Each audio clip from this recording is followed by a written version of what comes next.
et 50 qui font 100. Je vous remercie. 3 salades. 3 salades, vous arrivez bien parce qu'il n'y en a plus trop. Ouais, comme tous les jours. Mais ça va être- J'arrive au bout. Vous arrivez au bout, vous voyez. Bah, mettez-moi 4. Bah, je vous en mets 3, 4 pour le prix de 3 parce que c'est plus des belles. C'est sympa. Voilà, 2 bottes de radis, 2 bottes de radis, ça y en a encore un petit peu par contre. même 3. 3 bottes, Oui. allez, on y va. 1 kilo de betterave rouge. Il y en 1 a kilo de des betterave. cuites. J'en ai des crus et des cuits. Alors, Vos choux, ils sont là, madame. Tenez, excusez-moi pour les avoir oubliés. Alors, de la crue ou de la cuite? La cuite, la cuite. La cuite. 1 Alors, kilo. 1 kilo. Vous connaissez les produits biologiques? C'est-à-dire que je les connais, mais je ne les utilise pas. Ah bon? Voilà. Et pourquoi? Parce que vous n'y croyez Spécial, pas? hein. Non, c'est pas que je n'y crois pas. Hein. Oui. Non, on ne les utilise pas. C'est peut-être pas. Je sais pas si on a raison ou pas raison. Hein. Vous achetez les produits biologiques Oui, sur le marché? sur le marché et puis en pharmacie aussi. Oui. Et qu'est-ce Parce que que vous mon achetez? mari a été malade, alors il en faut. Et qu'est-ce que vous achetez comme produit? Oh, mais enfin, moi, je sais pas, hein. De la moutarde, des fromages maigres, toutes sortes de choses comme ça. Voilà. Est-ce que vous achetez des légumes quelquefois? Ben, des légumes, j'en achète de temps en temps. Bah oui, il en faut des légumes. Mais vous les achetez où? Ben, vers un petit marchand, là, qui vend des légumes qui ne sont pas traités. Voilà.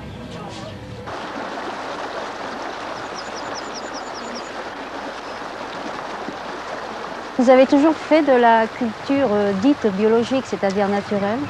Oui, c'est-à-dire que des amis m'y ont intéressé au début. Quand je commençais à jardiner, j'avais commencé par acheter mes engrais chimiques et mes produits de traitement la première année que je jardinais. Et puis en fait, j'ai un ami qui est passé, il m'a un petit peu informé là-dessus et j'ai commencé à faire du compost, utiliser des engrais organiques et ainsi de suite. Et j'ai obtenu de très bons résultats aussi. Et je crois qu'une satisfaction importante vient du fait qu'on fait quelque chose de sain et quelque chose qu'on aime donner aux autres. Moi, mon jardin, ce que je récolte là, je suis content de ce qui se passe. Je sais que c'est sain. Et les consommateurs qui en profitent, je crois que c'est bon pour eux aussi. Je ne suis pas un cultivateur qui a un côté son jardin et d'un autre côté la production pour vendre. Et ça, c'est quelque chose qui est satisfaisant. Les gens accrochent quand même. Hein. Les gens savent un petit peu la différence qu'il peut y avoir, voient des problèmes des différences de goût, des différences par exemple de matière sèche dans les légumes, ou des choses comme ça, et ils sont assez sensibles. Bon, puis la fraîcheur évidemment qui est le propre de la vente directe.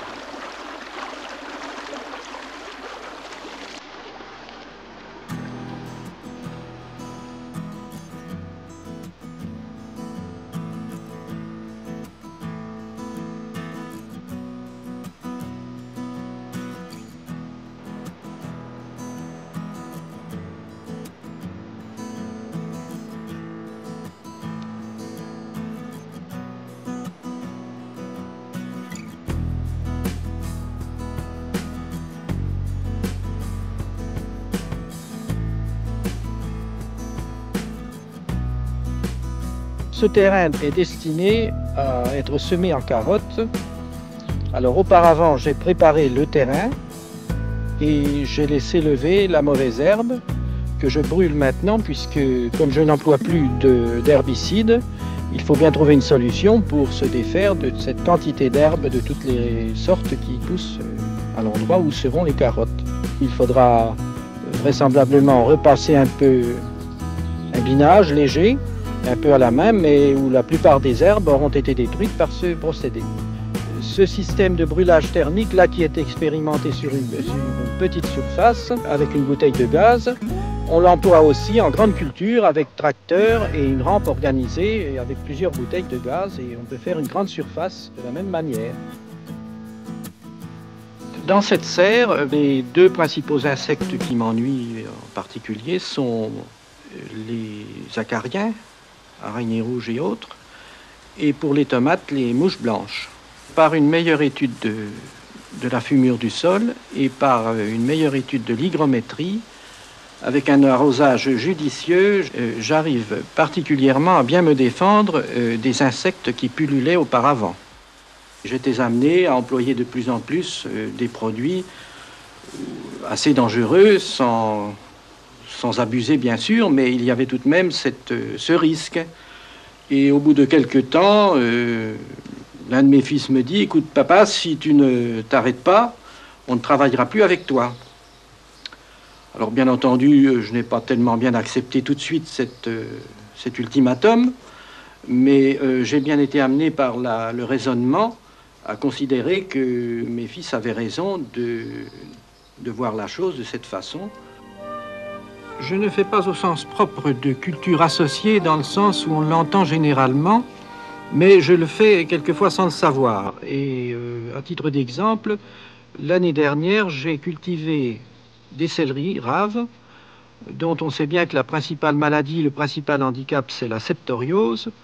Pour éviter des gros risques dans mon carré de céleri, j'ai alterné des planches de céleri rave avec des planches d'autres légumes, de salade notamment. Il y avait une alternance, si bien que ça m'a réduit les risques de contamination des autres planches. J'ai eu de meilleurs résultats ainsi en pratiquant cette méthode.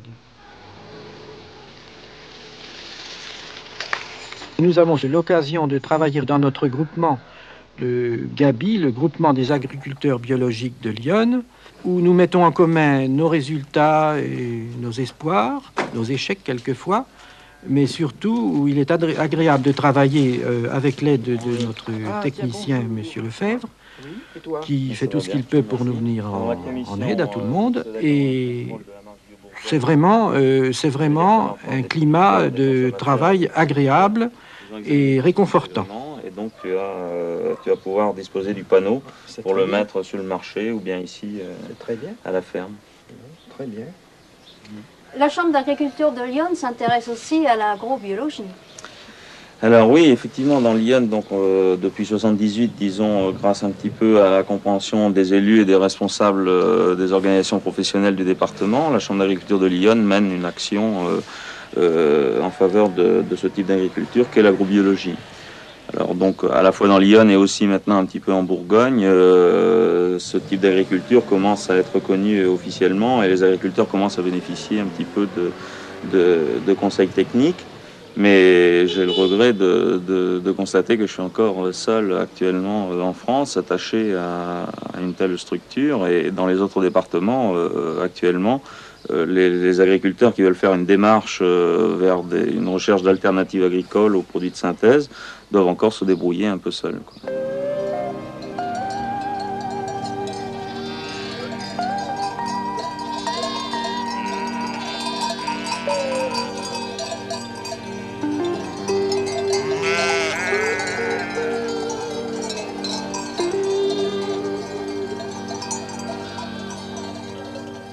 L'agriculture que nous pratiquons s'appelle biologique parce que nous favorisons le maximum de processus biologiques, tant au niveau des sols que des plantes et des animaux. Et c'est la raison pour laquelle nous avons choisi ce terme. Bien sûr, on nous reproche parfois ce terme biologique parce que malgré tout, nous employons quand même un certain nombre de produits, et je pense notamment aux poudres de roche, telles que les phosphates naturels par exemple, qui sont donc des poudres de roche, comme je le disais, et qui n'ont rien de biologique. Mais enfin, il fallait bien trouver un terme pour se différencier de l'autre agriculture, et c'est la raison pour laquelle on a choisi celui-là, et je pense que c'est celui qui convient le mieux. La différence fondamentale qui existe entre l'agriculture dite biologique et l'agriculture classique est principalement portée sur la différence au niveau de l'emploi des éléments fertilisants, y compris des pesticides, puisqu'on s'interdit donc à la fois l'emploi donc de tout produit chimique de synthèse, c'est-à-dire les engrais, et notamment les engrais azotés, et les pesticides. Les engrais azotés, pourquoi? Eh bien, pour une simple raison, c'est qu'ils sont en majeure partie responsables de la pollution des eaux, donc par les nitrates. Nous sommes ici dans une région qui est sous un plateau calcaire, et nous en avons les répercussions à l'heure actuelle, c'est-à-dire qu'un certain nombre de communes ont atteint un taux de pollution dans les eaux assez catastrophique. Au niveau des pesticides, les répercussions sont différentes. Ça ne se passe pas toujours au niveau de la pollution des eaux, mais plutôt au niveau de la pollution des aliments. On fait parfois le reproche à l'agrobiologie d'être une agriculture rétrograde. Personnellement, moi, je pense, et avec les agrobiologistes de Lyon et de Bourgogne, qu'il n'en est rien, parce que finalement, aujourd'hui, arriver à produire de la nourriture de qualité sans faire appel à des matières premières qui nécessitent beaucoup d'énergie, comme c'est le cas au niveau des engrais et des pesticides, c'est une voie d'avenir. Retrouver des systèmes de production plus autonomes, tout en produisant en quantité suffisante et en qualité, semble intéressant pour tout le monde. Parce que toutes ces matières premières doivent être importées, elles consomment énormément d'énergie. Alors bon, l'agrobiologie, finalement, dans sa démarche, recherche des alternatives qui vont faire appel à des synthèses biologiques, par exemple au niveau de l'azote, avec des cultures comme les légumineuses, qui associent des bactéries au niveau du sol et qui vont donc enrichir le sol en azote, tout en produisant également de la matière végétale. Et alors que normalement, bon, en système dominant, on est obligé d'avoir recours à des synthèses d'azote industrielles par le biais des engrais azotés ou les pesticides qui sont également gourmands en énergie. Pour faire 1 kg d'azote, il faut consommer l'équivalent de 2 à 3 litres de pétrole. Donc rechercher des systèmes de production plus autonomes apparaît, compte tenu du contexte énergétique aujourd'hui et son incidence sur les charges qui pèsent lourdement sur le revenu des agriculteurs, apparaît bien comme une voie d'avenir et non comme une agriculture rétrograde. Nous sommes ici dans une parcelle de fèvre d'avoine, c'est-à-dire une association de graminées et de légumineuses. Ce sont des plantes qui sont intéressantes au niveau des rotations puisqu'elles permettent de capter l'azote de l'air. Donc quand on s'interdit d'apporter de l'azote sous forme minérale, on est obligé de recourir donc à l'azote de l'air. Et d'autre part, pouvoir rapporter, disons, de la matière organique au niveau des sols qui sont en culture. Et d'apporter la matière azotée qui est souvent manquante dans les rations des animaux. On est amené à cultiver un maximum de plantes et à diversifier au maximum les productions. Alors, qu'est-ce qu'on peut cultiver au niveau de l'agriculture biologique, comme par exemple la ferme où on est aujourd'hui? Je cultive pour ma part 7 ou 8 espèces différentes, c'est-à-dire que je fais bien sûr du blé, de l'orge et de l'avoine, un peu comme tout le monde, mais en plus je fais du seigle. Je fais également de l'épeautre. Alors l'épeautre, c'est une espèce et non pas une variété, qui est une sorte de blé. C'est une plante qui a de gros avantages parce qu'elle est très peu exigeante et de plus une valeur alimentaire très élevée, comparable à celle du riz. Et une hauteur de paille satisfaisante qui a donc pour effet un étouffement des mauvaises herbes. Il ne faut pas croire que parce qu'on est dans l'agriculture biologique, les mauvaises herbes, ça ne pousse plus.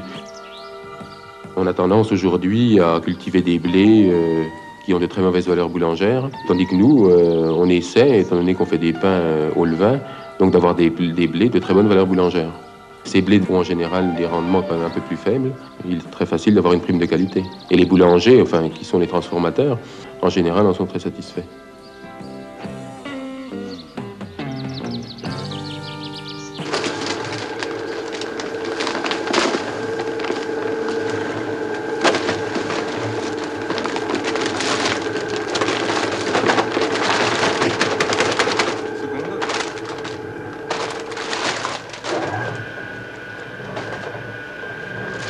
Le mouvement du pétrin, c'est un mouvement qui rappelle le travail de la main de l'homme.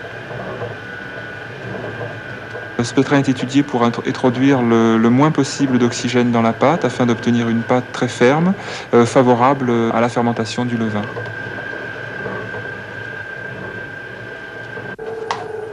C'est un levain au sel et au miel qui a été préparé il y a 12 heures.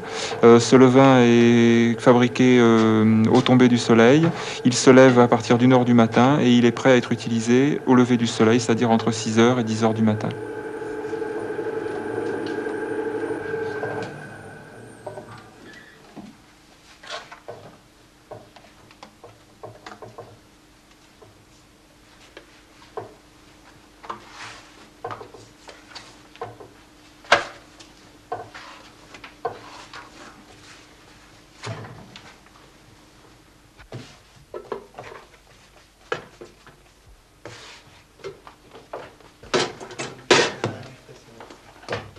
Il est temps de façonner.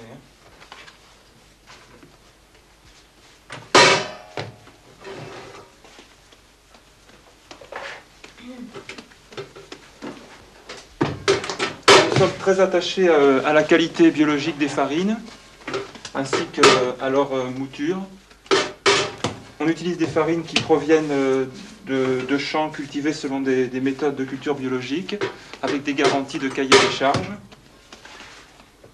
Et toutes les farines que nous utilisons sont des farines dont la mouture est faite à la meule de pierre. C'est une mouture qui restitue tous les éléments du grain et qui permet donc d'obtenir un pain très nourrissant et qui garde les principes vitaux. De très nombreux consommateurs sont de plus en plus demandeurs de pain complet. Or, il faut savoir que concernant les céréales, les produits de traitement ou d'autres contaminants comme des métaux lourds peuvent s'accumuler en particulier dans les enveloppes des céréales. Et donc, lorsqu'on utilise de la farine complète, ces éventuels produits de traitement ou de conservation ou de pollution peuvent donc être particulièrement concentrés dans les enveloppes des grains, qui sont gardés dans la farine complète. Et donc, il est particulièrement important, au niveau des céréales complètes, d'utiliser des farines qui proviennent de céréales dont on connaît l'origine de production et qui sont garanties, donc, pour n'ayant pas été cultivées ou traitées ensuite, avec des produits de traitement comme les pesticides. Oui, on peut également parler du problème des nitrates qui, à l'heure actuelle, concerne beaucoup de consommateurs, mais aussi qui est l'objet d'attention de la part des toxicologues et des nutritionnistes. En effet, on peut rappeler que les nitrates sont des éléments minéraux qui sont présents naturellement dans les plantes et que le problème toxicologique qui peut se poser est dû au fait que certaines techniques de culture conduisent à des accumulations des nitrates dans les plantes et donc à une augmentation de la consommation de ces éléments par les consommateurs.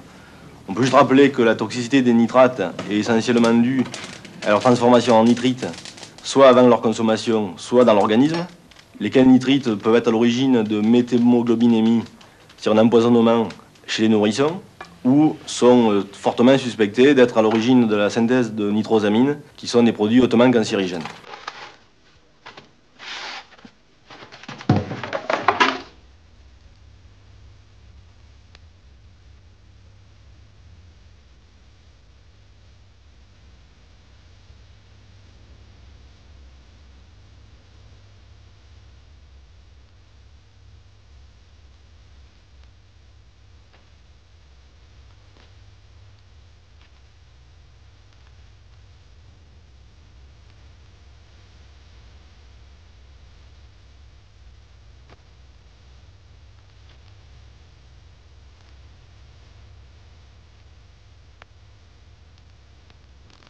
Alors, on a là des arbres vénérables. On ne sait pas d'ailleurs quel âge ils peuvent avoir. Mais ils ont subi une attaque très importante de parasites. De deux parasites en fait, la cochenille, qui est un insecte qui se fixe sur les petits rameaux et les feuilles, plus la fumagine qui est un champignon. C'est ce qui donne cette couleur noire aux feuilles. C'est un champignon qui recouvre tout et si on n'intervient pas, il finit par asphyxier l'arbre et bloquer sa photosynthèse. Alors si ça se passe, l'arbre perd complètement ses feuilles et il risque de mourir, tout au moins sa partie aérienne, puisque l'olivier ne meurt pratiquement pas, il repart toujours par le pied. S'il n'y a pas de cochenille, il n'y a pas de fumagine. Par contre, il peut y avoir de la cochenille sans fumagine. Alors pour soigner ces arbres, il y a d'abord une chose importante à faire, c'est une taille assez sévère. On doit voir le jour dans l'arbre. Il faut beaucoup d'aération. Ça permet déjà d'éliminer beaucoup de fumagine. Et ensuite, la lutte biologique pour la cochenille, qui consiste à lâcher des prédateurs de la cochenille. Alors il faut élever ces insectes qu'on appelle des métaficus. Ce sont des petits insectes microscopiques de la taille d'un moucheron, de la même famille que les abeilles et les guêpes. Alors dans cette cage, j'élève les métaficus qui vont détruire les cochenilles sur les arbres. Alors pour ce faire, il y a des boutures de laurier rose qui ont été contaminées avec des cochenilles. Il y a environ un mois, j'ai lâché des insectes adultes, une vingtaine, dans la cage, qui vont pondre sur les cochenilles. Ils se multiplient, on va en sortir environ 1000 ou 2000 si on réussit plus ou moins bien. Et maintenant, à ce stade, on peut les récupérer en secouant les boutures.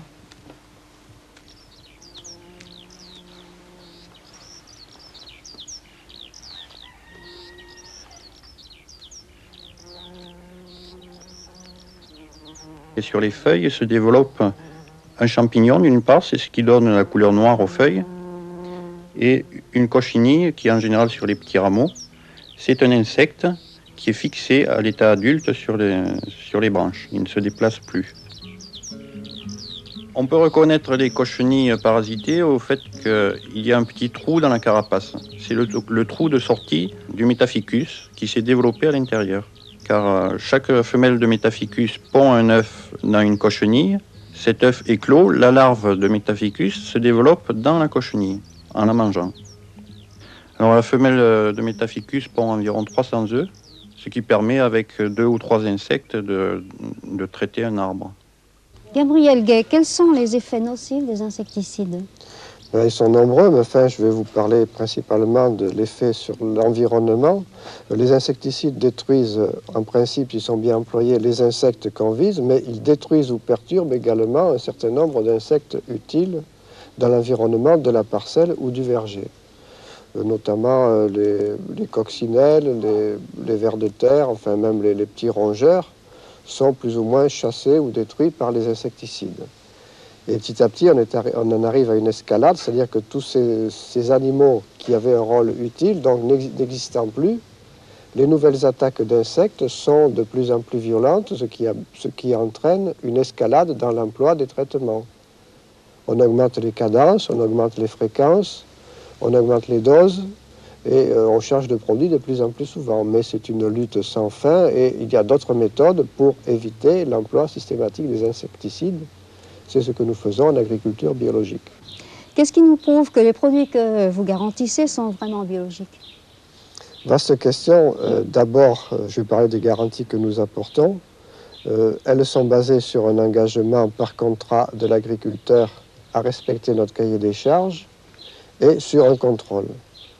Nous avons 3 principes pour le contrôle, c'est l'indépendance, la compétence et la transparence. Nos contrôleurs n'achètent rien et ne vendent rien, ils n'ont aucun lien avec la personne qu'ils contrôlent. Ça, c'est un point fondamental. La compétence, ma foi, nous essayons de prendre les gens qui ont déjà une formation agricole, de les former à l'agriculture biologique. Et par exemple, nous allons au mois de septembre organiser une séance de formation de 2 semaines pour des gens se destinant au contrôle en culture biologique.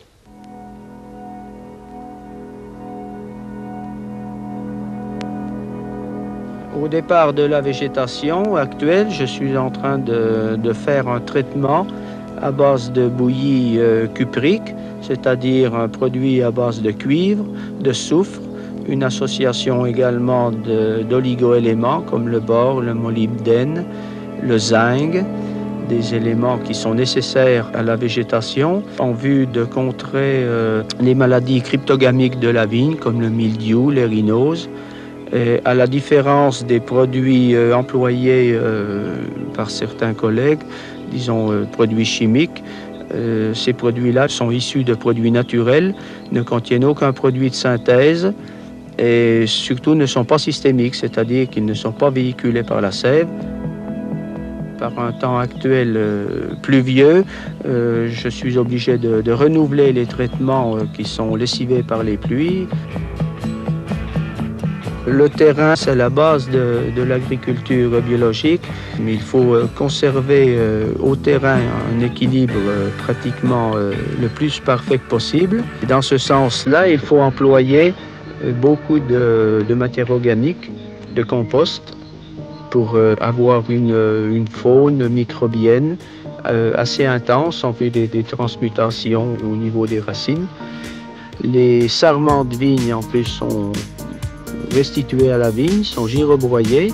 La faune microbienne qui est assez intense va permettre de décomposer assez rapidement toute cette matière végétale.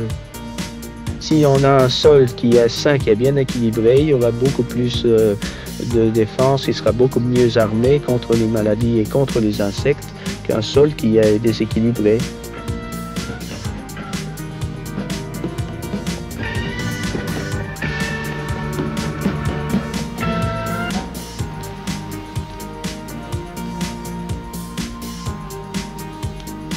C'est un millésime 82, un très bon millésime. Ce vin va mûrir 18 mois en fût avant sa mise en bouteille. un vin issu de culture biologique qui a une élaboration en cuve traditionnelle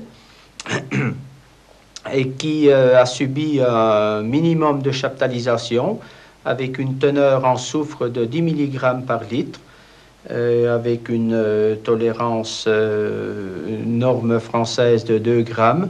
Dans le commerce, on trouve régulièrement des vins en chimie d'un ordre de 70, 80, 80 mg en SO2. Étant donné que ces vins-là ont un équilibre satisfaisant, il n'est pas besoin de le rétablir chimiquement. Donc, pas beaucoup de soufre? Un minimum de soufre leur suffit à une parfaite conservation. Claude Aubert, que pensez-vous de la monoculture? La monoculture, c'est la grande catastrophe. C'est on peut dire la cause de tous les maux. Une des causes, peut-être la principale, parce que c'est la cause de la multiplication des traitements, c'est la cause de la multiplication et de l'augmentation des doses d'engrais, c'est la cause en grande partie de la pollution par les nitrates. C'est vraiment le grand fléau de l'agriculture moderne, on peut dire. Le cas typique en France, c'est la monoculture du maïs. Bon, qui laisse, mais ce qui est vrai pour la France, c'est vrai pour d'autres pays, qui laisse la terre à nu pendant 6 mois de l'année. Bon, pendant tous ces 6 mois, la terre est complètement livrée à l'érosion, au lessivage par les pluies, d'où le problème de la pollution par les nitrates, par exemple, du fait de la monoculture et du fait de l'abus des engrais azotés. Et ce qui est grave, c'est que ce sont des effets à très long terme, à savoir que quand les nitrates migrent très lentement dans les couches profondes, et en fait le taux de nitrate qu'on trouve aujourd'hui dans certaines nappes d'eau est le reflet des apports d'engrais d'il y a 10 ou 20 ans. Et les conséquences de ce qu'on fait aujourd'hui, dans certaines régions, on ne le verra que dans 10 ou 20 ans. Et on est totalement impuissant. Les nitrates sont dans le sous-sol, on ne peut pas les enlever. Donc, quoi qu'on fasse, on est sûr que les terres vont continuer, que l'eau va continuer à s'enrichir en nitrates pendant des années ou des dizaines d'années.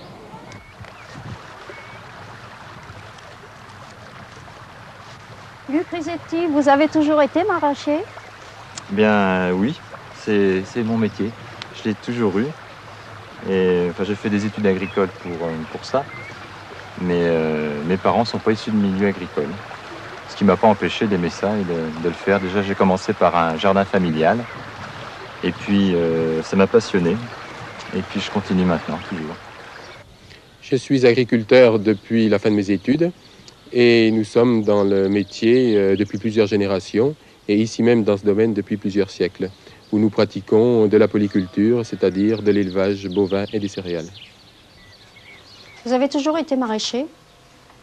Oui, effectivement. Mes parents et mes grands-parents étaient avant moi maraîchers dans la région. Avant d'être boulanger, je faisais de la création d'objets de décoration et de la fabrication également. Et nous avons décidé de créer la boulangerie pour harmoniser notre activité avec ce qui nous tenait à cœur, c'est-à-dire l'écologie. Nous avons cherché un secteur d'activité qui pouvait nous convenir. Et donc, après avoir effectué des stages, après avoir étudié cette méthode, nous avons lancé la boulangerie qui maintenant existe. J'ai toujours été vigneron. Et dans ma famille, on était vigneron depuis une dizaine de générations. On retrouve même une ascendance depuis Charlemagne, disons.